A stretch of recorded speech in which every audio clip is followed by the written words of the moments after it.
Welcome to Lima, Ursula. Oh, gracias. Lima is beautiful. I'm so happy to be here. It's a huge pleasure to meet you. How did you enjoy the International Book Fair of Lima? Oh, it was very large. It was wonderful. I met a lot of very nice readers and had a great time at the interview panel. It was all very good. Did you know that you had so many Peruvian fans? I know. I'm always surprised when I travel a long, long way and get there, and people know I exist. It's amazing, and I had no idea that there were so many readers in Peru who had read the books. I think that's just the coolest thing ever. Oh, so nice. I just read A Wizard's Guide to Defensive Baking, and found it incredibly original.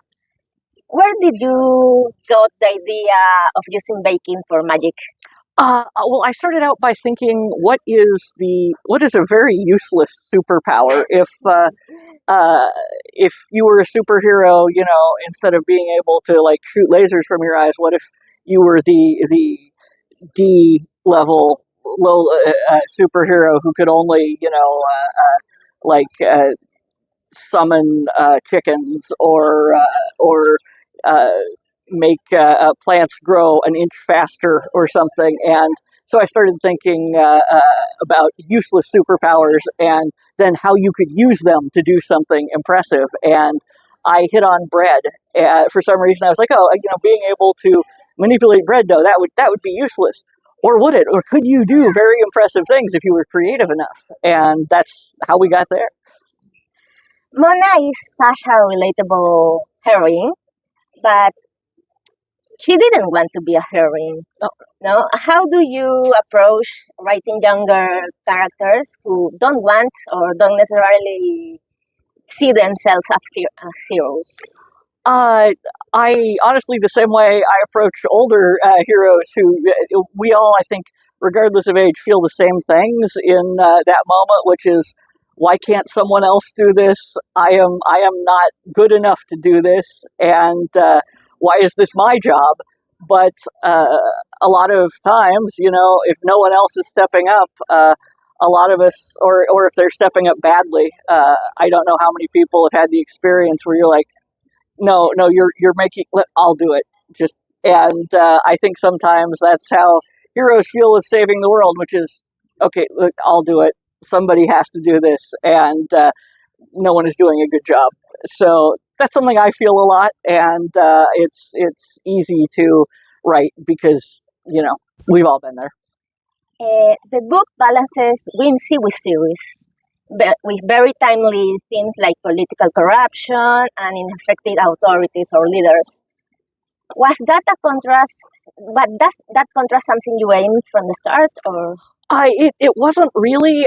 It sort of happened as I went along, and part of it was just following.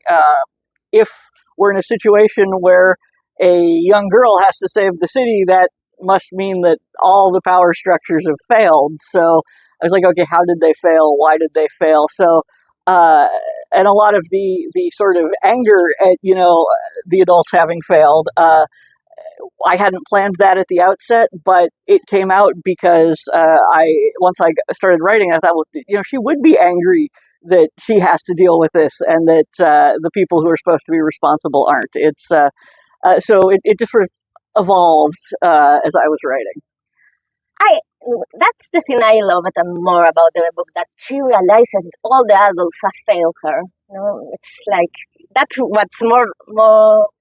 Even if I am an adult, I relate a lot to that. Yeah, how many of us grow up and realize we're the adult and are like, wait, no, there should be an adult in the room.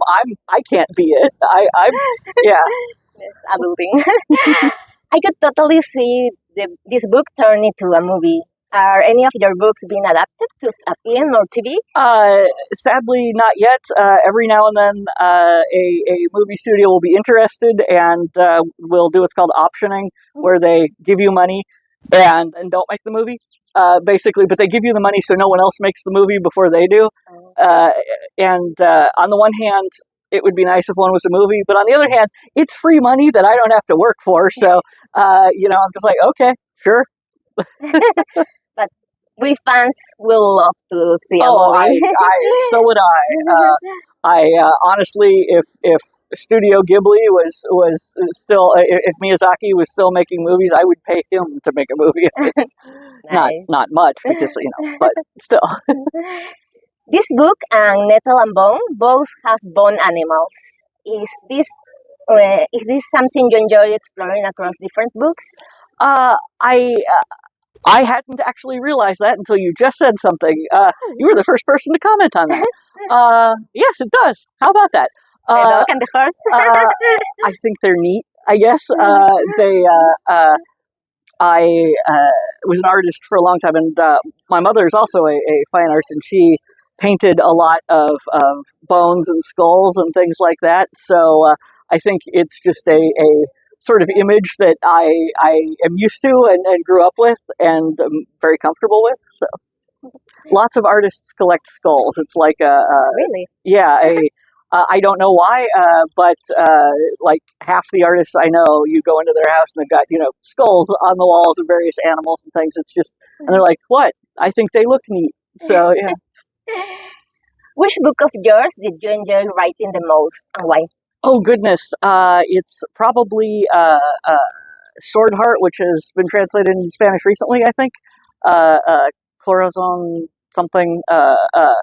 But I've seen copies going around. It was fun. It just it flowed. It was one of those where I always had a pretty good idea what would happen next, and I didn't get stuck. And it's nice when that happens with a book. I wish more of them did that, but frankly, a lot of books I will write something and then I will sit there for a year going, I don't know what happens next. And work on something else until I do know. Yeah, I have to work on several books at a time because if I got stuck for a year on one, my editor would be tapping her watch and going, I need a book so I can publish it. So yeah, so when I get stuck on one, I move to another one, work on that, and the system works. That's interesting. You work in more than one book at the same time. Yep. Two or three. Usually. And do you have strict deadlines, like from the publisher? Or? Usually fairly strict, but it'll be like deliver this book in August. So I get I get 6 months or whatever, and usually I don't sell a book until I've already started it, and I know that there's something to it, because sometimes I will have an idea and I will start writing and I'll be like, okay, there's not really a book here. It doesn't feel alive. And other books, I'm like, oh yeah, there's definitely a book here. So yeah, I work on several simultaneously, and hopefully, usually I will start, if possible, a year before they're due, so that I have time to get stuck and work on something else and whatnot. Nice. You write under your pen name T. Kingfisher for darker stories and Ursula Vernon for children. So how do you mentally separate the two? Well, it's funny because I'm not wearing it today, but T. Kingfisher wears a hat most of the time. Yes, I tend not to wear it when we're filming because it puts so much shadow over my face that it's hard. I mean, I do look like a woman of mystery, but yeah, frequently I will just put on the hat and then I will be T. Kingfisher, and like, okay, not a problem. Even for writing, you put the hat? Well, to feel like yeah. If I don't feel like T. Kingfisher, I will go put the hat on for a bit, and I'll go, yes, I am T. Kingfisher. But it isn't usually a problem because the sort of voice that I write in is very much the same for both children and adults. It's just what horrible things happen or how horrible it gets tends to be the measure of whether it's for adults or children. And I'm honestly very bad at telling. I would write a book and or start a book and give it to my children's book editor, and she would be like, "You thought this was a children's book?" I'm like, "It isn't." No. Okay. This is for T. Yeah, this is for Ursula, and this is for yeah. Sometimes it's just that simple. I will start something and the things will be weird and scary, and And when I was a kid, I loved stuff like that. So I'm like, but kids would love this. And the editor's like, their parents won't. So then it would be a T. Kingfisher book. Okay. You have created such a rich and unusual worlds. What's your favorite part of world building? The setting, the creatures, or the rules? Oh, I like coming up with the monsters, and the monsters are the most fun part. Every now and again, I'll have like a really weird landmark or something that's fun. A book that hasn't been translated yet. I had a bridge made out of butterflies that were all clinging together, and it was really cool, but also a little creepy because you were walking on butterflies. And I was like, that was things like that are really fun to make, or monsters made out of dough, or uh, uh, just weird visuals and weird creatures. I love those. You garden, you bear wash, you care for animals. You have a dog, some cats, and I think you have chickens. They're my husband's chickens mostly. They love him. They tolerate me. But Okay. How do those quite real life routines shape or balance your writing life? well, there's a lot of nature in my books. I talk a lot about plants and insects and things like that.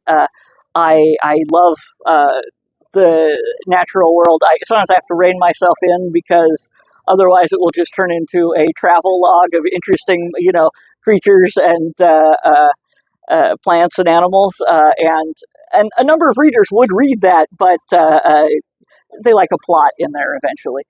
Yeah, it's nature is just endlessly fascinating. You'll read about things, and I will fall down a rabbit hole on the internet where I learn about how orchids have made a fake. They grow a flower that looks like an insect, so the male wasps come and to because they think the flower insect is hot, and then they get pollen and they take it on to the next one. And I'm like, it's just fascinating that a flower would evolve this very realistic wasp stuck to it, and things like that. Like, that's just so cool. Who's your favorite author? Oh goodness, it's hard to choose. Terry Pratchett is the easy one because obviously he was brilliant. Robin McKinley, I love. Diane Duane, who more people need to have heard of. Eva Ibbotson, who was fabulous. And your favorite book? Oh gosh, the one you would take to an island. People always ask that, and I'm like, well, no. To an island, you would take the big book of survival, of island survival, or something. I think Small Gods by Terry Pratchett has a lot in it, and but the book I always recommend is and that I read when I'm feeling down is The Hero and the Crown by Robin McKinley, which is a young adult book, I think, and it's about it's very it's not very long, but it's about a princess who goes out and slays a dragon because nobody else is doing it, and it's really well written. Sounds like someone. I will read it. What will be your top piece of advice for aspiring writers? Oh, goodness. I would say that there is no wrong way to write a book as long as you have a book at the end and you haven't killed anyone or made anyone terribly traumatized, including yourself. And that you have to finish things. Learn to finish a project, and everything else goes from there, because it's so easy to start them, and I am guilty of this too. And I've started many more than I have finished, believe me, but you have to finish at least something now and again. And once you can do that, you can do anything. Well, congratulations on all the awards you've earned. Oh, thank you. You have several Hugos, I know, a Nebula, and congratulations on your recent Locus Award for What Fits at Night. What Feast at Night. And I know it's also nominated for this year's Hugo along with A Sorcerer's Tentacle. Yep. So, best luck. Oh, thank you. This thank you. August 16 is it's near. an honor to be nominated and to see the other people on the nominee list and be like, oh my God, people think I'm as good as them is just the biggest honor. You're going to the Seattle World Cup? Oh, sadly, no. I'm missing it this year because it was go there or come here to Peru, and I've been to Seattle and Peru. I mean, so I will be cheering at home and making a friend of mine read a speech about horrible animal facts. Nice. I will be rooting for you. Thank you. And I hope we get the Spanish translations very soon. Oh, I hope so too. The publisher has been very responsive, so I certainly hope so. Thank you very much for the interview. Oh, delighted to be here. Thank you. You are so nice. Oh, I try.